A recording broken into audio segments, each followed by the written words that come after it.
Okay, so Chef Joseph, is it par or pare? It's none of those. It's Paris. Paris? Yes, it's Is that Paris. Haitian? What is it? French? Haitian? Yes. Why are you laughing? What's funny? No, it is. It is. That's exactly what it is. It's French Haitian. There you go. Why is it funny? Because I get it a lot. It happens all my life. Whoa, I don't think that I've seen different Haitian last names, but I haven't seen that one. So I mean, you gotta give people some grace here. Like that's not like a Okay. anyways. It's rarely you have to use my Welcome. last name, so Huh? it's rarely you have to use my last name, so I understand. Oh, really? What do people call you? Pair. Hair? Pair. I mean, that is how it's like it's there. Anyway, Sorry. Okay, so welcome to the Hughes Society. Welcome to our executive roundtable. Thank you for taking the time on this quiet Sunday. It's not beautiful quiet. The Sunday. Olympics is ending, but um, to chat with me for a little bit and tell your story. I think that you have a very interesting story in a lot of ways, which we will get into. And we would like to hear it from your perspective. So, um, why don't you introduce yourself? Because I could do it, but I'm going to have a lot of sarcasm in it. So I'll let you do it. Well, my name is Joseph L. Paris the third. Born and raised in Washington, D.C. Um, Gosh, I'm a chef here in Berkeley, California, slash Oakland, depending on which part of the hotel you sit in. But I started my career in DC, spent most of my time there. Then I migrated to Atlanta back in 2018. Then somehow in 2020, I decided to move to California. And here we are. So that's me in a nutshell. That's a wow. Okay. I was about to say something that was going to backfire on me real hard.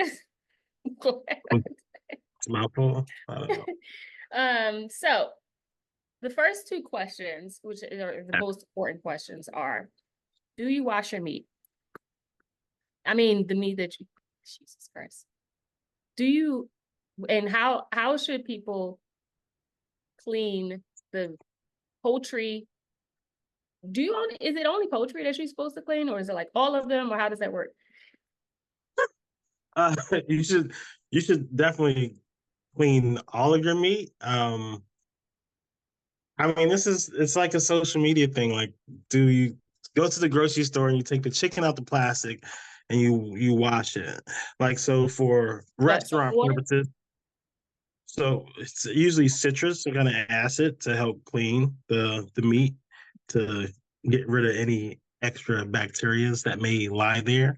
But in the restaurant world, if we're doing chicken, so I have fried chicken on the menu, right? So we process the chicken, i.e., take it out of the receiving plastic. We make sure all the liquids are drained, and then we do a brine. So we don't run water on it, so all the water splashes all over the place, which in turn is probably cross contaminated most of your workspace that you don't realize. So we do put it in the brine, and then with citrus and salt. And then we take it out of that brine, let it drain, and we start that process over again. So we do that process for about 20 minutes to allow any excess blood or liquids to come off of the chicken. And then we process it to what we need to cook. Do all kitchens do that though? I don't know, but most kitchens I've ever worked in, we do it. But Okay. it depends on what you're doing, right? So, Yeah. you know, you're not you take if I take a steak, I'm not running steak underwater. I'm wiping it down, making sure it's clean, making sure it's dry when I'm working with beef and things like that. And then I wrap it in cheesecloth to preserve it, or I process it to the portion size that I needed and I vacuum seal it. So, hey, to keep oxygen from infiltrating the product. So you preserve the life of the product. Okay. My other question, the other side of the question, do you wash your rice? Because that's a huge debate going on in like Caribbean and Black communities right now. It depends on what you're cooking, right? Like, I think you should definitely rinse your rice. Um, it's those starches that are in the rice. There's dirt in the rice from the picking process. So you should do a rinse of your rice if you're cooking it. And I do believe you get fluffier rice if you rinse it. But it depends on the style of rice you're cooking, right? So if you want a stickier rice, you're not gonna wash it. Like you want those starches to maintain. If you want like a rice pilaf or even a jambalaya, I would rinse enough starch off of the rice to help you to get individual grains more so than clumps of rice. So it just depends on the process in which you're preparing the rice. Okay, you passed the test. We can continue with the interview. So let's talk about your early years. You come from a rather large family, i.e., you have I think two siblings, a brother and a sister. Two sisters. Two sisters. Okay. Sorry. I was not calling one of your sisters a guy. I thought it was a brother and sister. But Well, it depends how your she mom feels. is, huh? It depends how she feels. Your mom comes from one of 17 children. 18. 18. One of 18. Okay. Yes. So So in different 15, interviews, 15 uncles. Yeah, it's a lot. It's a lot. I got a lot of cousins. a lot of So cousins. a But lot of cousins. does everybody in your family cook? I think I read somewhere before you Yeah, said. like everyone cooks. Like it's not like yeah, everybody cooks. Like my dad cooked, my sisters cook. Like I grew up with my sister. She was in her teen years and she was definitely cooking for me. My mom cooks, but it's like cooking's a thing. So yes, it's a lot of people. Functions are functions. So everyone definitely cooks. And I haven't run across a family member who can't cook. And you started basically in the kitchen around like 8 or 9 years old. What were you Correct. cooking? Um, gosh, I feel like I just told this story too. So it was this I would always watch like great chefs on Discovery Channel and like PBS culinary shows like The Fruit Gourmet, which I really loved. Justin Wilson, like I guarantee that was my guy. Um, I would cook like one of the first dishes I remember cooking was this cinnamon chicken. And in my head, it was the best dish ever. And it was like cinnamon, onions, some garlic, definitely soy sauce because you had to have it, and seasonal. But my thought process behind cinnamon chicken was like the cinnamon is going to make the chicken spicy because like cinnamon candies were spicy when I was a kid. So I was like, Mhm.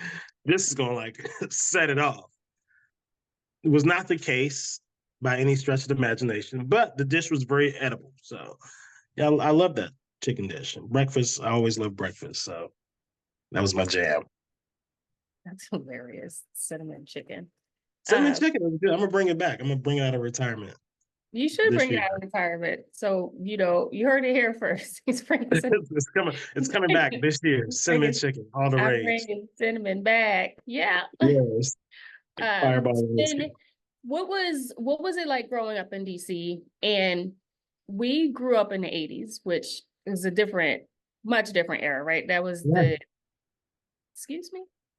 yeah. I mean, it was Ugh, it was different. The '80s, damn, in the 80s. The '40s, 80s bro. is different. It was just Oh, different. You got yeah, kicked out of the house. You couldn't come back until the lights was off. And, yeah. you basically took We care of we played yourself. outside.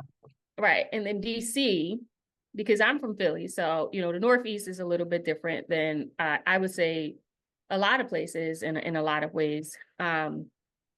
But what was it like growing up as a child in DC? And we're not talking about like PG County though, right? Like which part of DC you Yeah, talking? we grew up in DC, grew up in Southeast, 7th and Barnaby.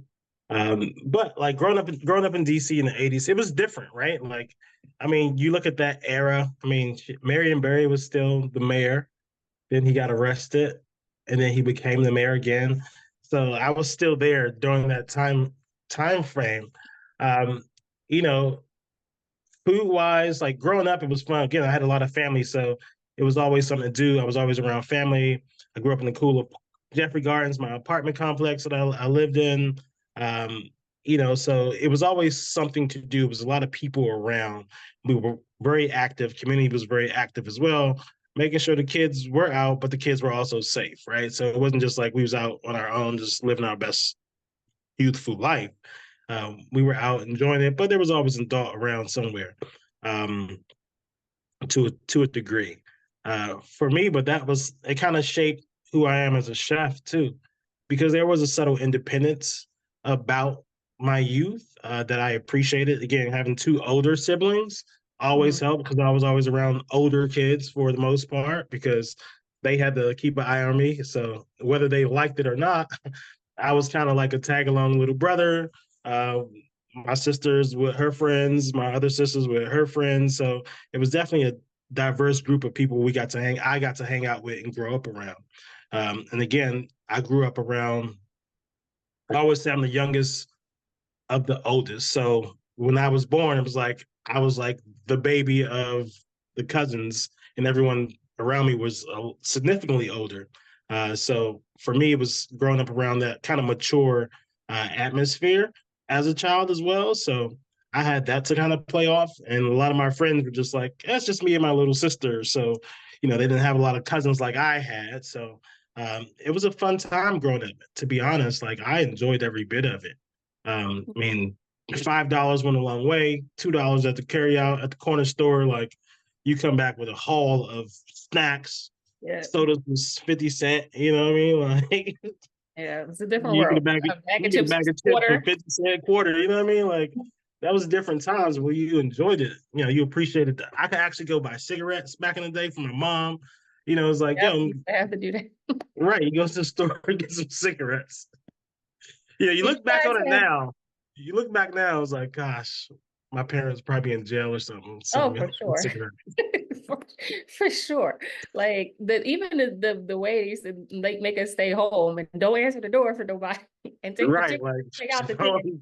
don't answer the door, stay inside. Did Yeah. you guys have a struggle meal? Uh, I don't know if it was a struggle meal. Like I guess it depends on who cooked, which made it a struggle. Well, but like I said, it was one of those things where like my dad worked for IBM as a kid. He was a military dude, but he ended up working for IBM for years. My mom was a stay at home mom for the most part, but Mhm. then she picked up like restaurant jobs at fast food and stuff. So she used to manage like fast food restaurants. She managed McDonald's for years. She managed Pizza Hut for years. So like again, that food background, like yeah.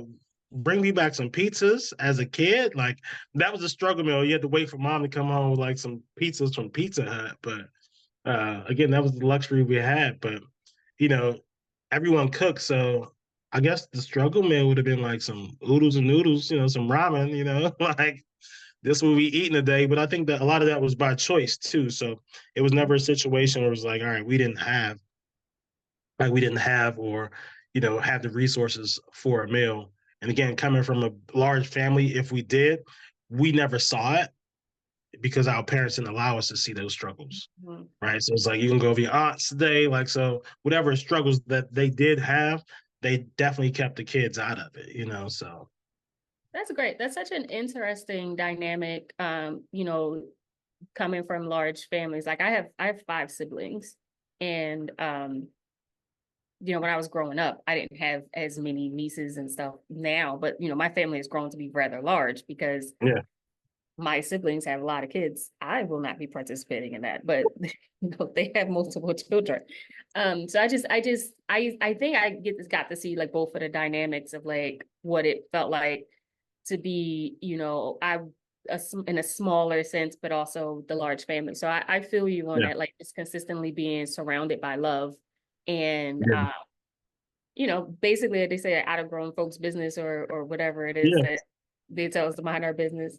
So let's move into your culinary career. When did you know that you were going to be a chef? Was this always a dream? Did you ever feel like you wanted to or could be something else? Or, you went straight to, Yeah, it was a time. So I decided on my culinary future. It was probably my junior year in high school. So the story has it. I could not pass Spanish 3 to save my life. Like I just couldn't do it. And I was on scholarship. So rewind. So I've been on scholarship since 1988. So I was a part of the program put together by Merrill Lynch and the National Urban League. So they picked 250 of us to have this scholarship, and we got it when we were in first grade. So college was always given. Like that was going to happen. Now where I was going was a whole nother story. So I went to a HBCU college fair, and I could always cook. Again, I could always cook. So initially, I did pre-college at Howard, and I was always going to go to Howard. Like I got accepted to Howard. I lived in the dorms for a couple weeks before I left, but I was majoring in communication, School of C, radio, television, and film, and I was going to do that. And then after that program, my decision was going to go to a culinary program just to get a certificate because my goal was to produce my own cooking show. Like, and this is like pre-Food Network, like that did not even exist in my world at that time. And I went to this HBCU college fair, and the dude was like, "You should go to Johnson and Wales University." He was like, "They got a great liberal arts program, and plus you can major in your culinary." And then again, this is the HBCU college fair. So I graduate high school, accepted to Howard, made my decision I was going there. I go spend a month in Egypt, and I come back and I have my acceptance letter for Johnson and Wales. Now, I thought Johnson and Wales was a HBCU because I got the information from the HBCU Right. So college. why would he be promoting something else? Right. So like it was like the paper applications you come in the mail, right? Like, we're gonna waive the application fee, you fill it out, send it off, bam. I get back, get accepted, and I get the pamphlet like for the school. And I was like, oh, this is in like Rhode Island, and this is ain't none of me on the cover of this magazine at all. So I was like, you know what? I'm gonna go ahead and slide up here because I really want to do this culinary program. So I couldn't pass Spanish 3. It was a salary that was yeah, it was like it was over. It was a salary posted on our job board in the guidance counsel's office. It was for $250,000 a year. And at that time, which is crazy absurd, that was the executive chef position for the Bellagio Hotel in Las Vegas. And I was like, yo, I can cook. And Right. I was like, so that's when I really made that decision. So that's how that all came about. So I loved every bit of it. And school Were you was happy at different. the program? Oh, I loved it. Yeah. I loved it. Like the program at JWU was crazy.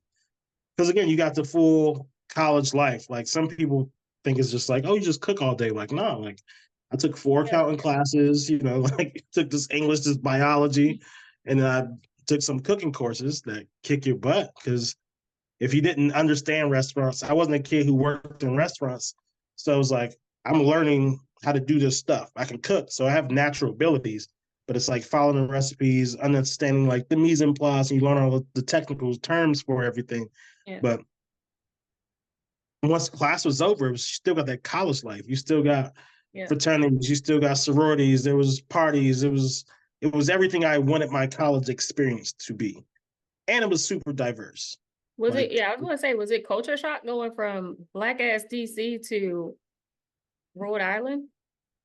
no, because Rhode Island's black as shit too. But again, it's like you got the college experience, then you got the townies. So you got folks in Providence.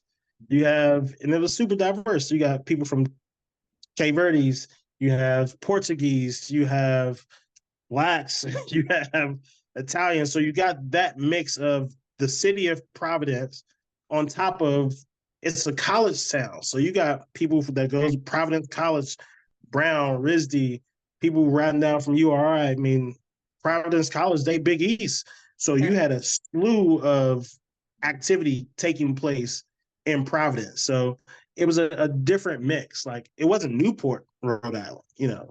Providence was dumps. it was like the schools made up Providence for what it is. You go there now, it's like a fantasy land, but it wasn't a lot of restaurants downtown. It was a couple hotels, but to have that diverse of a space. I mean, every artist would perform in Providence. It was like Providence and then Boston, right? So you had this kind of in between for those indie artists. Like, I mean, I went to see like Most Def, Talib, like everyone came through Providence first, and then they go to Boston for the bigger shows. Right. But it was super diverse. So speaking of, you mentioned that you had majored in communications, broadcast journalism, which ironically I did too. Um, and you wanted to start a show, but you did end up on a show. At some point, you ended up on I Food did. Network. At some point, I ended up on Food Network. How did that Yeah. happen, and what was that like? I was sitting in my office. I got a phone call. The office. I was, gosh, I was the executive chef at the Hilton in DC at the time. And I got a phone call and they was like, hey, we got your name. You know, you think it's spam. You think everything's spam, right? So it's like, I got your name from someone. Would you be interested in going on the show? We can't tell you much. And I was like, sure, why not? Right. So I fill out the little paperwork they give me. This is for Guys Grocery Games. And I'm like, I've seen the show like advertised. I've never actually watched the show. I went through the interview process and they said, all right, well, you're going to be on. They gave me the date. They told me it was about bacon. That's all I knew. It was bacon. Like it was going to be about bacon. At the time, I was an ambassador. Are you saying baking or bacon? Like, Bacon, like like, pork like, breakfast bacon. oh, okay. Do you say bacon? Can I get some bacon? Like what? I said bacon. Well, it was I a mean, bacon, the big bacon battle. So you know I what? was an ambassador for the National Pork Board at the time. So I was like, oh, maybe it's came through this whole thing because I'm over here promoting eating pork to get your life right. So I was like, all right, this is all tied in. So yes, that was actually my first time in the Bay Area because the show was filmed in Santa Rosa. And interesting story about the show. I flew out of DCA and they redirected me to Philly. So I was going to fly to Philly, right, to go to San Francisco. So the plane from Philly had a fire. Like, so we on the plane and there's a fire happening in the cargo area. At first it was just smoke and it was like, oh, don't be alarmed. And, you know, you kind of fall asleep, but you can feel yourself like going Yeah, in the circle. I'm like, yeah. what is happening? So then the pilot was like, there's a fire in the cargo area. Don't panic. We've been cleared for emergency landing in Pittsburgh. But by this time, we had been in the air for like an hour and a half. I'm like, yo, this has just been going on and on. So we emergency landed in Pittsburgh. I left DC at 6 in the morning. I didn't get to San Francisco till like just before 1 a.m. I had a 6 a.m. call time to do this show. So it was fun. So And what shouts did out to you Guys do Grocery like on the Games. show? Like, give us an example of like what you had to do on the show. So How did you win? how did I so the show is like it's there's lots of shows on TV and you try to figure out like how much time is in between each thing. It's a break. Like, oh, they got more than 30 minutes to cook this food and they can't do this in 12 minutes. This was like the hardest thing I ever probably done in my life. And I say that because it takes me a long time to grocery shop already. So you go into this space and it's literally like it's a grocery store. It's not like a fake grocery. It's a grocery store. It's all the aisles, right? And it's like you got to go down. You find the food. You're looking for the food you have to cook, and you don't know what you're gonna cook because you're thinking about what you're gonna cook as you're running through the hall through the aisles of this thing, and then you come back and you start cooking. But like the timer already started, so it's like let me go turn on the oven, run to the grocery store, run, get everything I need, and come back and cook. That's what it's like. And it was difficult, it was fun, it was challenging. It was crazy. It was the most it's the craziest show that's on TV. I've seen Chop, like everything's in front of you. They give you the stuff already. So you got to think about what you're gonna make with the stuff that's in front of you. Mm-hmm. The grocery games, like you got to go get your groceries. And then you got to come back and figure out what you about to make, what you picked up based on a little game that they played. But yeah, it's wild. It's wild. It's wild. And like you compete against different chefs. You know, one chef he had like 4 restaurants in North Carolina. He was like, yeah, like I got to open and do. So he didn't care if he lost first or last. He was like, I got a flight to catch. He lost and caught a flight that same day. I was like, yeah, that's crazy. Yeah. Like the biggest fear I think everyone that goes on these shows is being the first person off. It's like I Yeah. don't want TV like going home first. Yeah. And people say, like, would you tell me? Like, no, I would never tell you I was on the show if I lost. So yes, I won the show, and the lady I won against, she's like a competitive. She does competitive food. Like that's what she does for a living. Like she does all the food shows, all the competition.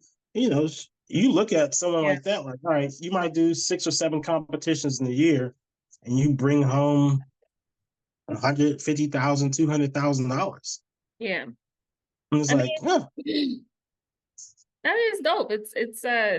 But I'm sure that's really challenging, especially. But do you feel like it made you stronger as a chef? I feel like it gave me a different level of like what are you capable of in a short period of time. Um, I wouldn't say it made me stronger as a chef. I mean, I was already in my EC game at that point, but it was like it made me want to do more activities like that. I was like, all right, Yeah. like I don't mind doing this. And like looking at yourself on TV, I think is absolutely hilarious, especially as I age and the show just comes on like it's a brand new episode. Every Yeah. once in a while, I get those calls like, "Oh my gosh, I see you on TV." I was like, "Yeah, like when was As that? I Like 8 years aged. ago." You know, but So you let's know, fast forward it makes sense. Go ahead. I didn't mean to cut you off. I'm sorry. Let's fast forward to 2020, right? Yeah. Pandemic. We're in the thick of the pandemic. Everybody's trying to Mhm. figure out what they're doing. You mentioned earlier that you randomly ended up in Oakland, which was not random, but um, So because prior to that, you'd had what, 4 executive chef positions? Because you were in Atlanta, and then you were in Barcelona, wine yeah. bar, Mhm. and I think I'm missing one before you got to the Claremont, which is a historic Yeah. space. So before I got to the Claremont, I was in Atlanta. So I left DC. I was EC at Barcelona and DC, and I moved down to Atlanta to run a couple of their properties down there. And then I took over Gypsy Kitchen and the Southern Gentleman. So I went down to Atlanta. I ended up working in Buckhead at the Southern Gentleman as exact. So that was kind of a cool transition. So 2020 comes, and not only are we in like this uprising, this racial Yeah. uprising or upending, it did Yeah. not last that long, but we're also, in a pandemic in which everybody's kind of losing their mind in one way or another, trying to sustain themselves, right? Yes. Um, you get this job at Claremont Hotel, and you got the job. So you get hired in 2020. You took a pay cut to go work at this place. You agreed to Yeah. this, and then you get furloughed in the same week from Lymewood. Yes.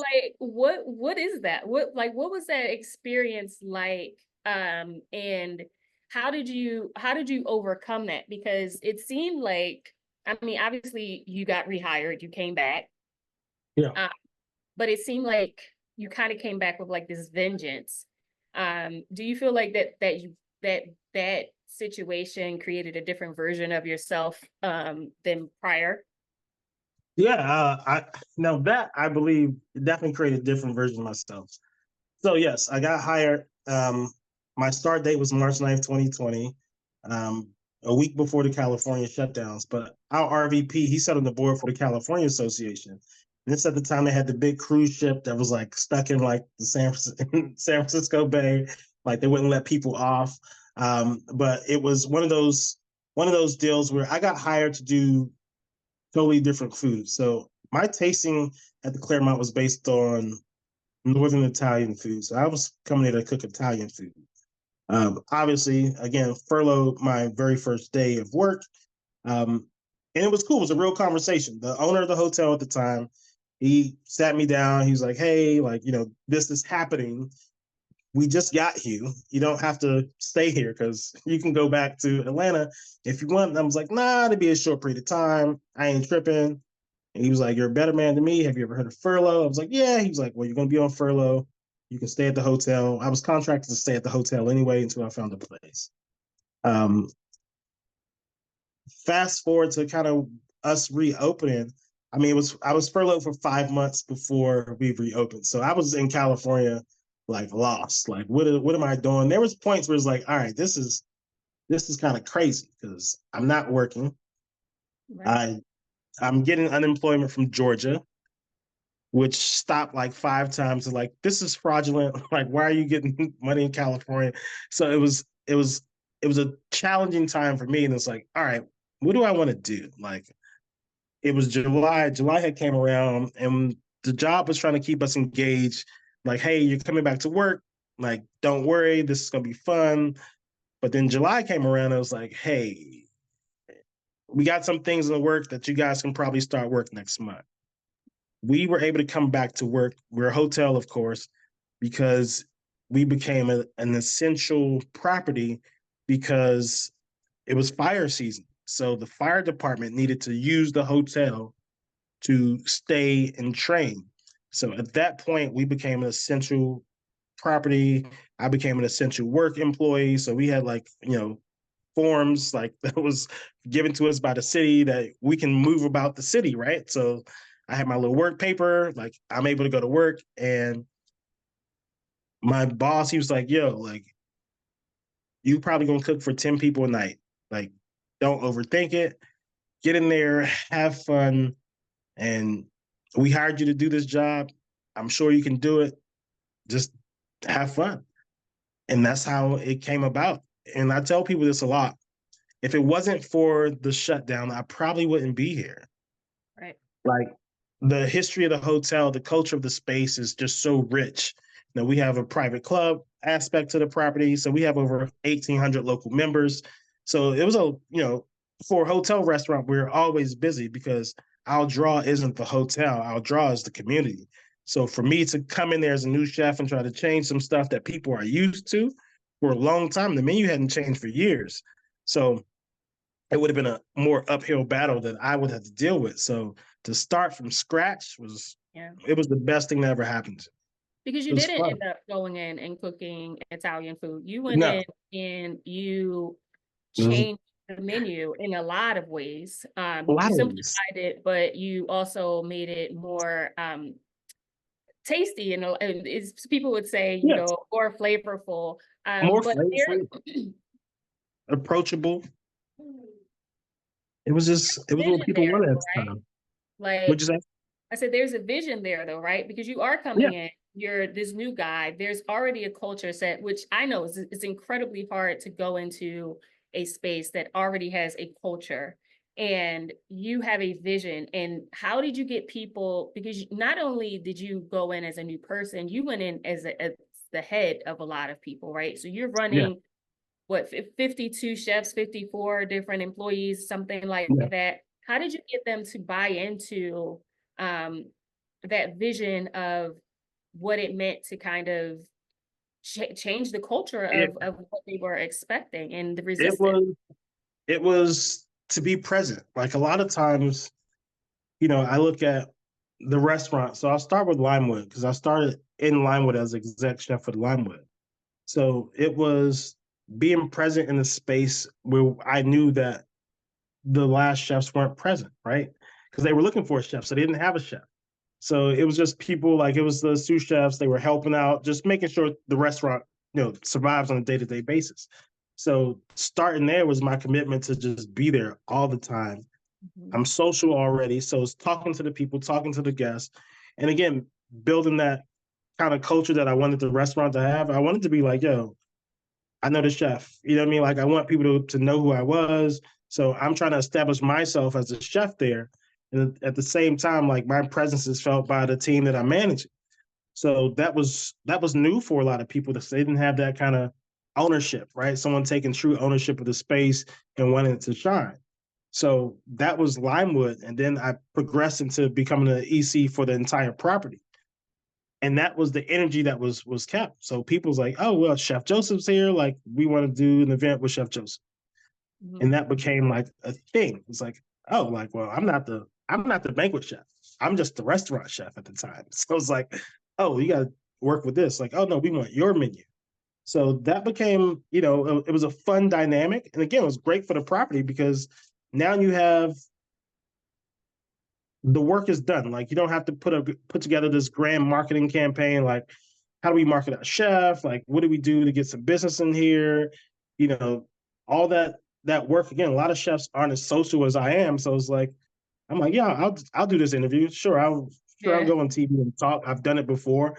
So a lot of that legwork for my team was already done by me because I'm with it. So that Yeah. was the fun part for me. So that was exciting. So again, to get that culture shift to happen, it was about the commitment of just being there and being present and letting folks know, like, yo, I got your back. Like I can hop in and cook this for you. And, it just make it feel like a family affair. So that was fun. Yeah. How long did it take you to go from executive chef of just Limewood to EC is in, I mean, executive chef of the entire Claremont Hotel? 2 years. And that was and I wasn't looking to do that. That was never like I'm coming here to be the exec chef of the hotel. Like my goal, I was just coming for Limewood, and I was cool with just Limewood. Like the company had a goal to have their signature restaurants like really stand out, right? So the hotel chef do what you do, and restaurant chef you do what you do. That was always my goal. It was never like I'm coming here to be the chef of the Claremont. Yeah. So that took 2 years.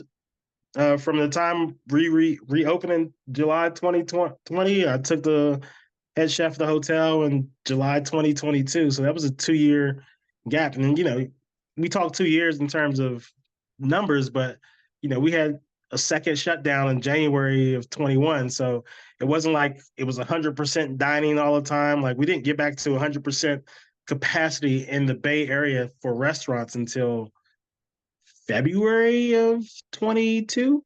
Yeah. So there was still a lot of 50% dining. So it was a lot of stuff going on in Northern California, specifically when it came to the pandemic. They weren't as quick to pull the trigger as Atlanta, like y'all Yeah. had 2 weeks and, No, we had no shutdown, none. None. That's why I don't leave my house because these people can't be trusted. Um, but at the same time, I want to talk about your dinners, but I wanted to ask you a question also just about like what do you see the significance of your role is? Like, have there been other Black executive chefs to run the entire hotel before? Do you think that that's important? Um, in this space for you as a Black man to be running this? at that property, it wasn't. But the chef for the restaurant of Limewood was a brother. So he was Black, right? So the head chef of the hotel was Filipino gentleman. So diversity there, yes. Is there a track record of other properties within our portfolio having Black chefs? Absolutely, 100%. So I didn't take it as I'm from DC, and I didn't take it that big. When it started becoming a thing, like, oh, there's a Black chef at Claremont, and I was like, I thought it was weird Yeah. because I'm in Oakland. I was like, yo, the Panthers started here. Like, this should not be like front Right. page news. Like interviews I was doing at the time, a lot of folks was asking me, was I a diversity hire? Right. This is 2020, so Right. everyone was kicking their DEI initiative. I'm like, nah, like I got hired like back in February. So before any of this popped off, like I was already in the books. Yeah. So again, it was like explaining to people that nuance. But again, it was new for people who had been there. Like I said, the last chef, he just wasn't as social as I was, but he had been there for 2 years. And it was like, oh, I was like, no, the dude before me was a brother. But like, I'm outgoing, like I'm talking to tables, I'm talking to guests, I'm engaging. So it became like, oh, there's the Black chef. Now I talked to my boss. I'm like, yo, what was going on here? Because it was weird. It was starting to become very strange for me that Yeah. everyone was coming like, oh, we're so proud of you. Like to this day, like people's like, I'm so proud that you're here. Yeah, I'm man. like, oh, It means something to people. yeah. So it's fun. I definitely embrace it. Like, but I think we're at a time where like let your work start to speak for yourself. Like I'm all supportive of anyone who has that position of, you know, greatness attached to them. But look, it's some of us out here that ain't it. Like, that's just the facts. Like, it's good to have the position, it's good to have the title, but you have to be able to work. You have to be able to prove. It's great. Like, I love interviews. I love TV. I don't take every TV show. I don't take every interview because my focus is my job. Yeah. And that's what a lot of times people want to get in the spotlight, like, and they lose sight of their job. Like, look, if I'm an independent chef, I'm gonna do all the TV, I'm gonna do everything I can to keep this revenue stream going. But Right. I work for a company. I actually like working for a company. So revenue streams. You Yes. started these famous, I call them weed dinners, but they're more professionally called cannabis dinners. Yeah, we don't go that far. We call them enlightened dinners. And yeah, I'm sure you are enlightened. Do you ever Yeah. do mushrooms? Is that the enlightening too? Yeah, So it is. talk about that. Like, did you conceptualize that by yourself? And when No, you proposed that to the Claremont, like, were they like, if you don't get the hell on, or were they like, oh yeah, let's do this. This is actually a really dope idea. it was let's do this. This is a dope idea. No pun intended. It was during the second shutdown in California. So that was January 21. So it was myself and the former food and beverage director at the time. We were doing DoorDash, right? Like, I never knew things was gonna get bad until they was like, let's do DoorDash. And I was like, what? I was like, okay, like, I like the restaurant. Like, I'm the chef at the restaurant. I think my food is phenomenal. But there's certain things I'm not going to DoorDash to order. Like, and that is the food at my restaurant. It's like, this ain't really DoorDashable. Like, no, we can do it. So we were trying to figure out how to keep the business going, like how to keep interest, how to keep people engaged, like, hey, we're still here. So it was like, all right, of course, it was to go wine dinners, right? That was like, let's do these box dinners with wine to go, like, hey, do a Zoom call like this, and we'll talk about the wine and the food.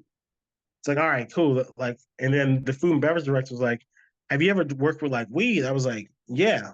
So I did an interview before I left Atlanta with this magazine called Kitchen Toke. And it was just some cannabis recipes that I put together, and they did a nice little interview spread on me. And when I started a new company, it was like, the drug policy was real. So I was like, we don't talk about that. Like, this magazine might come out, like, disregarded this before I started.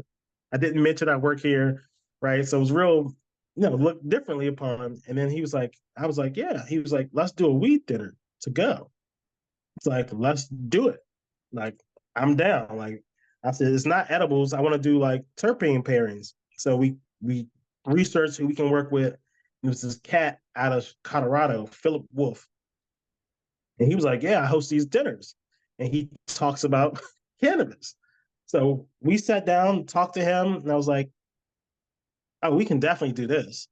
Because again, my goal wasn't to start like, oh, let's make these edibles and we're trying to get people fucked up. It was really trying to educate people on the hospitality between cannabis and food. Like, how do you work with cannabis the same way you work with wine? So it was a lot of education stuff I knew, and there was things that I did not know that I also learned along the process of working with Philip. And it's like, the brass was like, yeah, let's do it. Can't talk about it too much because PR was like, we can't promote this anywhere. Like, so that became like this thing, right? You got a liquor license, you can't sell weed and have liquor. Like, it's just against the law. Like, you want your liquor license or you want to have this dinner, right? So it was a lot of legal that was involved in really getting these off the ground. Our cannabis was all third party, so we never sold cannabis at the hotel whatsoever. And again, it was like, it was delivered to you and you came to the dinner, and we coached you through what you brought to the dinner and what we cooked at the dinner. So that was the fun part. And as it grew, we understood that people wanted a safe space to do this.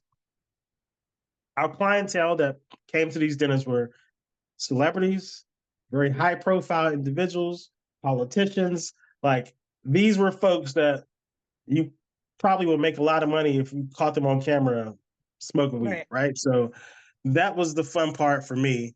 And it was the one thing that truly gave me a different leg and a different thought process when it came to cooking, right? Because we knew wine and how wine pairs and how to do that. But it was like, yo, like I do this already. And then you start talking about the complexities of cannabis itself and working with the terpene profiles of cannabis to work with food, the same way that people work with what's on the nose of this wine and how they, do that psalm talk of this red fruit and leather notes and shit that's not even there, right? It's like, ooh, like, would you really drink leather? Like, you're like, ooh, like Okay, that's first of good, all, first of right? all, first of I'm all, just saying. that's not true. Second of all, now you're doing weed talk because what are terpene profiles for people who don't know? So the terpene profiles. So when people talk about like, "Oh, this smells like bubble gum," right? It's the aromas that you get from the cannabis. So there's different levels of. There's probably like five basic terpenes. It's limonene, like citrulline. Shit, shucks. It's a couple more, but it's what's giving you the aroma. So it's the basically the smell of cannabis. It is what's in the nose of the cannabis itself that You sound like participates in the a Japanese talk. right. Like, oh, this smells like skunk. Like, oh, that's a terpene profile that you're getting. This smells like chocolate. It's a combination of the terpenes that are in the actual cannabis itself. So my goal was to pair the terpene profile of the cannabis with the food. So when you're I mean, scent plays so much into taste. So when you're eating this food and you're smoking this cannabis, it ties together. And Philip was there to coach the guests on how to actually smoke. Like, don't pull too hard. Like we had everything from, pre-rolls to glass to bowls, like how to break down the cannabis. Right. So we taught people how to smoke. Like if you want to understand the flavor, like if you pull too hard, right? That's too much fire. Like it's gonna burn. Like you don't want to burn the cannabis. Like so you want a gentle pull so you can understand that when you smoke it, you can trap before you do your full pull and you trap the smoke on the top of the roof of your mouth so you can get the essence of the terpenes itself. And then you can continue on and then you take a bite. So it was really understanding that. We've done it where, we just, it's kind of like we did little vapes. And what we wanted to do was, my phone's probably going to die. I'm going to lose you. So I'm going to get this thing on the charger. So, so my phone is going to die. But to, to gather people's, knowledge on smoking and how to smoke, different vessels to smoke with. We talked about service of cannabis. Like you can grind your weed, you can grind your cannabis, or you can go ahead and say, you know what? We are going to mill the cannabis. So when you mill the cannabis, you kind of let it bloom. You put a little heat structure there. There's a baby in the background. So you let it bloom underneath, like if you're think whiskey and like you put in the little brandy snifter and you got the little candle there and you let it open up, right? That's what we did with the cannabis. Like you would mill it into a jar. There's a little tea light underneath this thing, and now you're kind of opening up the cannabis before you even roll it. So you're opening up the terpenes already before you smoke it. So there was a lot of nuance technique to what we did. I think that was one of the best parts of the dinners that we taught people how to engage in smoking in a different manner. So for me, that was one of the best parts of doing the dinners is the education part. And I also made it a point that we can't do these dinners without education. Like I didn't want people Right. to just come eat and smoke weed. So we always talk about, the social impact behind cannabis, right? California's at a luxury. So we always talked about that. It's like, look, we ain't talking about people in Atlanta going to jail for weed. Like, I don't want to have a dinner. Like I don't want to talk about, talk about people in the South going to jail for weed. I don't want to have the dinner. So we always made sure we talked about the social impact and the luxury that we have here in California to be able to have a dinner like this. And then you look at the Right. backdrop of the hotels, like, yo, this is outrageous. Like there are people spending years and years incarcerated for this flower that we're just out here just loving life, Yeah. celebrating, having fun. So that was always a point, and it was something that the hotel also appreciated because again, it's a risk that they took, right? Like it's not just like, oh, we're doing this thing. This is a risky operation to do something like this in this time, in this era. Again, like I said, the clientele we had, they were super high profile individuals. So again, to have a lot of these politicians that were there, to have a lot of these, news personalities that were there, celebrities that are there, Yeah. like you got to be able to speak to it. So I think Where that was the best part. But go ahead. you kind of breaking up a little bit, like going in and out a little bit, or at least on my end. Um, so how much for the dinners? How much did you charge for the dinners? And was it like paperwork for it, like non-disclosure forms? Was it like this whole process? We didn't do an official non-disclosure form. We did 165 a head for the dinner. So it was a 5-course dinner, right? So we did 165 a head for the dinners. And then the cannabis was, again, that was purchased separately. So whatever it cost from our partners is the price the guests paid for it. But the dinners themselves, 165 for the 5-course. And So it again, it wasn't was, like I think some people might have thought like it was like the cannabis was infused in like the food like oh no, situation. It was like people actually there smoking, smoking, kind of learning how to smoke, learning how to smoke. pairing And those then, flavors, the yeah, flavor we transfer with the food that you talked make. about pairing with each course. One of the great partners I worked with was Sonoma Hill Farms out of Petaluma up here, and Aaron Kiefer is the dude. Like he's the grower, but he was the head gardener for the French Laundry for about 10 years. So Hmm. he grew weed from a culinary perspective, Hmm. right? So he thought about it from it's pairing with food from that perspective. So working with him was super fun. We talked about the terroir in which the cannabis was grown. Like so, we looked at it from a different space when we picked the partners, strategically. We did a dinner with Monogram, so that dinner was heavy on social impact, right? So we really talked Yeah. about the social impact of that, right? And it Yeah. was tight to get information from that group at the time, but I did a dinner with Carlos Santana. It was, he had his own brand, Yeah. and we talked about that. We actually paired it with a Latin Latin inspired menu. So again, it was Yeah. different ways to look at cannabis that people don't think about. Like no one's talking about terroir when it comes to you go to people come to California, they go to dispensary, they get their little pre-rolls, they're happy, like, oh, I'm in California, let's get this weed.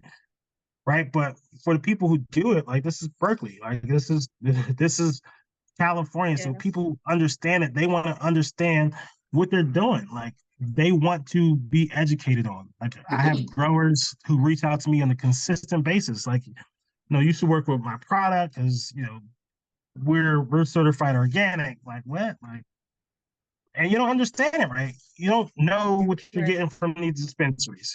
So again, like once you start to educate yourself, become better versed in what you're consuming for your body, it makes you appreciate it a little bit more. Again, like we're talking about people Yeah. growing weed at 1,300 feet elevation because this sits above the fog line, and you know this is all sun grown. This is all this this strain is stressed because the way the wind blows here blows heavy, and we're putting a lot of stress on the bud, and like becomes a more concentrated flavor, right? So So it's very that's what, similar. Yeah. yeah. So it's fun. Similar. It's very similar to wine, grapes. Yeah, Very similar in a lot and of ways. and most Do you most still do the dinner? wineries are ripping up these grapes to plant cannabis That's because they crazy. can't make any more wine sales. So Do you still do the dinners? we haven't done it in a while. I'm actually we took a pause. The Oh, last one we did was July of of last year, but it's kind of they ran their course to a degree. Like we still get inquiries about it all the time, and a lot of people want it. But it did become for a little bit. It's like, all right, it's the same 25 people that are coming. Like, y'all not learning anything new. So I wanted to like switch it up. Got Like, it. Yeah. you know, for those people who just want to smoke and eat, like, sure, that's like here, go outside. No one's gonna complain that you're smoking, having your food, but it really became we wanted to expand it in a way that how big can we get it? So I've been doing offsite events and things like that. And I did an interview with High Times magazine, gosh, I think back in February, because we kind of talked about cannabis hospitality. And it was like the idea of service of cannabis, the Mhm. same way that we talk about service of wine. So that was definitely fun. But it's always in the wheelhouse. We always think about or try to figure out what the next one's gonna look like. How do we make it bigger? How do we diversify what we already been doing? So Going to be at the Wine and Culture Fest. let's do it. Yes, it is. No, we're gonna make that happen, legit. So, I have two more questions, and then I want to open it up for questions, if that's okay. Yeah. So, my first question is, suicide. Like, how do you take care of your mental health? Because a lot of chefs have been, it has. I think it's slowed down over the last couple of years, but there was this period where it was like a thing. Um, Yeah. how do you take care of your mental health with like, being a chef is stressful. Being a chef is stressful. I mean, I dealt with that in my family personally. Um, I'm but sorry. no, no worries. But for me, it's having that circle of folks I can lean on, folks I can talk to. I never shut myself off from the world per se. I think for me, moving here was one of the. I mean, if the hardest thing I had to do was move to California and get furloughed for 5 months. I think I'm in a pretty good spot. But that was one of the toughest things that I had to do. But my family was very much engaged. My friends were very much engaged with what I was doing, like checking in on me. So again, I always kept an open circle.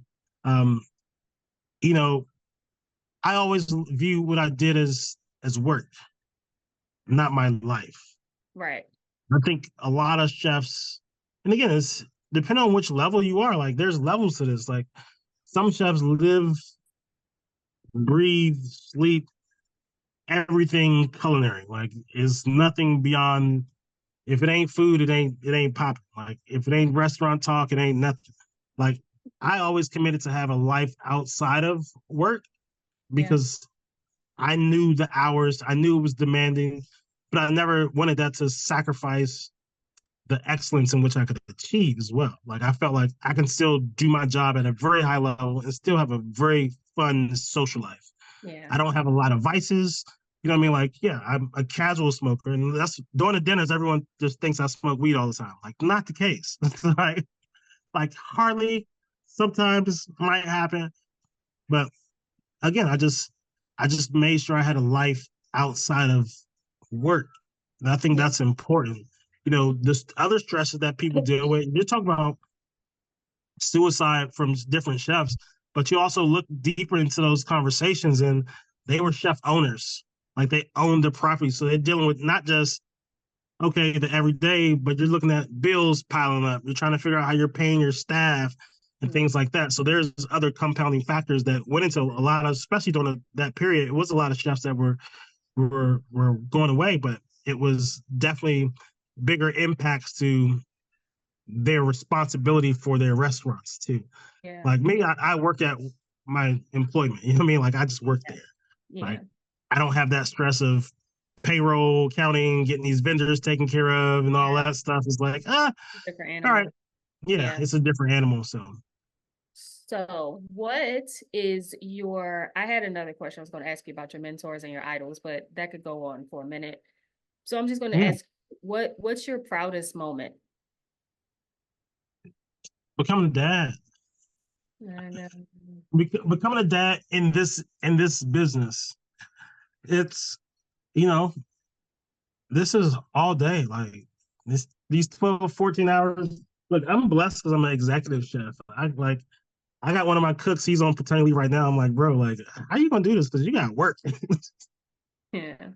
Like, it's tough, but I think watching that little dude like just do what he do, and it makes me better. It makes me want to work. It actually makes me want to work more because like, oh, I got somebody to think about. I got Like, ooh, like, all right, where's this next bag coming from? Because you gotta get these diapers this week. But becoming a dad, and I'm an old dad, so it's like these so knees ain't working like they used to, so I gotta go to the gym more often. So it's hilarious. fun. But that's one of my proudest moments um, that I've had in my career is becoming a father and still being able to do what I love. That's Because beautiful. there's a lot of people who try, you still have to figure out, like your life still has to go on. And Yeah. it's hard for some people to decipher, like, I can't do this plus do this. Yeah. Like, well, he's gonna be all the time. Like, but you Yeah. have to find that balance. So Yeah. thank God That's for family because my sister's here now giving us a hand to make this all possible. that's beautiful. So if your family is very supportive, I think that's one of the most beautiful parts of your life is just how supportive they have been throughout. So we're gonna open it up for questions. If anybody has any questions, I know we're a little bit over time. We started a little late. Does anybody have a question?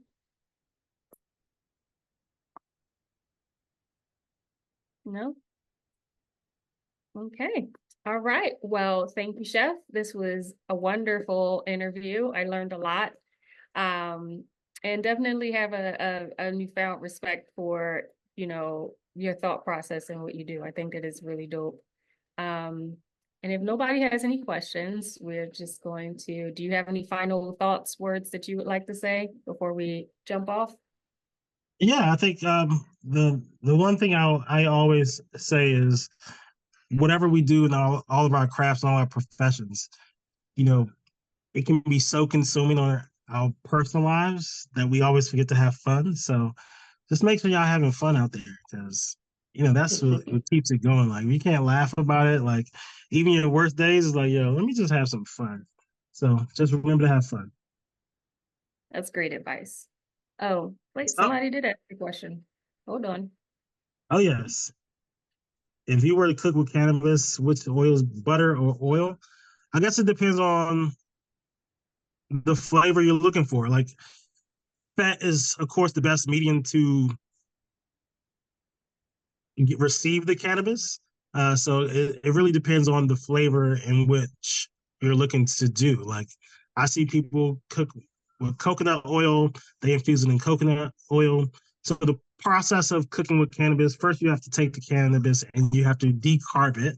So basically you need to activate the cannabis, which means you're kind of cooking it at a low temperature to bring out the THC and or the CBD of the cannabis itself before you infuse it with oils and butters. So this is why they have all these great things like magic butter is basically like you're slow cooking the cannabis to make sure it actually infuses into the oils themselves. So remember that. Another process is you can do like Everclear and cannabis and kind of cook it down. Um, and then you can get that residual. And, that's a whole another process when you talk about doing tinctures and things of that nature. You're taking it sublingual, which means you're taking drops underneath your tongue, which is also a faster way to receive the cannabis itself. But whatever medium you choose to cook with, I like oils, more neutral oils as well, because butter itself can go rancid. Olive oil can go rancid. But like I use like grapeseed oils, they have a higher smoke point, they last a little bit longer. Coconut oil is really good oil to use as well. But whatever you choose, if you do butter, make sure you keep it in the freezer until you use it. Again, just to preserve the life of it. And then olive oil, because again, once you start heating stuff up and you just start to deteriorate the life of the product. So, Okay. yeah, It's just the thank and you. All right. Well, thank you, Chef. you're Um, welcome. we will chat soon about that, about next year. But no, seriously, thank you. This was great, and really appreciate your time. And thank you, Tasha, for putting it together, and everybody who joined us. Talk to you Thank you later. all for having me. I appreciate it. Bye. Thank you. Bye.